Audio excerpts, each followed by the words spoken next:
కర్ణాటకలో జరిగిన వాల్మీకి స్కామ్ కర్ణాటక కాంగ్రెస్కే కాదు తెలంగాణ కాంగ్రెస్ కూడా ముచ్చెమటలు పట్టిస్తోంది. కింద మీద పడి ఇక్కడ కాంగ్రెస్ వాళ్ళు రేవంత్ రెడ్డి గారు మీడియాని మేనేజ్ చేస్తూ విషయాలు బయటికి రాకుండా ఆపుతా ఉన్నారు. కానీ ఆ మబ్బులు కూడా తప్పకుండా 4-5 రోజుల్లో విడిపోతాయని నేను అనుకుంటాను. గవర్నమెంట్ డబ్బులు గవర్నమెంట్ అకౌంట్ల నుంచి అక్రమంగా ఏ కారణం లేకుండా సరిగ్గా పార్లమెంట్ ఎలక్షన్కు ముందు 180 కోట్ల రూపాయలు దారి మళ్లినాయి. కర్ణాటక ముఖ్యమంత్రి స్వయంగా సిద్ధరామయ్య గారు అసెంబ్లీలో ఈ వాల్మీకి స్కామ్ లో భారీ ఎత్తున డబ్బులు దారి మళ్లినాయని ఆయనే ఒప్పుకున్నారు.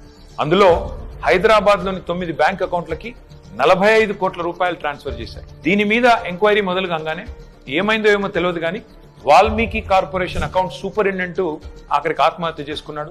ఇవాళ ఆయన కుటుంబం రోడ్డున పడే పరిస్థితి. బ్యాంక్ అధికారులతో సహా 11 మందిని ఈడీ అరెస్ట్ చేసింది. కర్ణాటక నుండి మన తెలంగాణకు అక్రమంగా ఈ డబ్బు ఏ అకౌంట్లలోకి వచ్చింది, ఆ అకౌంట్లు ఎవరివి, ఈ తీగ లాగితే తెలంగాణ కాంగ్రెస్ డొంక మొత్తం కదులుతా ఉన్నది. మొన్న పార్లమెంట్ ఎన్నికల్లో తెలంగాణ కాంగ్రెస్ పార్టీ తన ఖర్చులకు ఈ డబ్బులే వాడినట్టుగా అనిపిస్తా ఉంది. 4.5 కోట్ల రూపాయలు నేరుగా V6 బిజినెస్ అనే కంపెనీకి ట్రాన్స్ఫర్ అయినట్టుగా ఆధారాలు ఉన్నాయి. ఈ V6 బిజినెస్ కంపెనీ ఓనర్ ఎవరు?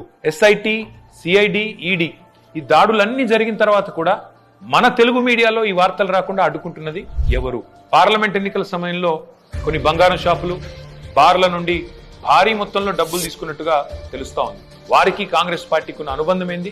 ఇవన్నీ కూడా బయటికి రావాలి. కర్ణాటక ముఖ్యమంత్రి సిద్ధరామయ్యను గనక పొరపాటున తొలగిస్తే పక్కన ఉన్న తెలంగాణ సర్కారు కూడా కూలుతుంది అని ఈ మధ్యనే కర్ణాటక మంత్రి సతీష్ జరికోలి అంటున్నారు. మరి కర్ణాటక కాంగ్రెస్ తో తెలంగాణ కాంగ్రెస్ కు అంతలాగా పెనవేసుకున్న ఈ అనుబంధం ఈ వాల్మీకి స్కామేనా? ఈ వాల్మీకి స్కామ్ లో భారీ మొత్తంలో వాటా తెలంగాణ కాంగ్రెస్ నాయకులకు కూడా చేరిందని ఆధారాలు దొరికినా ఈడీ ఎందుకు మౌనంగా ఉంటుంది? అసలు తెలంగాణ కాంగ్రెస్ నాయకుల మీద దర్యాప్తు జరగకుండా రక్షిస్తున్నది ఎవరు? పార్లమెంట్ లో గాయ చేసుడు తప్ప బయట మాత్రం ఏమీ తమ సొంత పార్టీ అవినీతి మీద నోరు విప్పని రాహుల్ గాంధీ ఖచ్చితంగా నోరు విప్పాలి.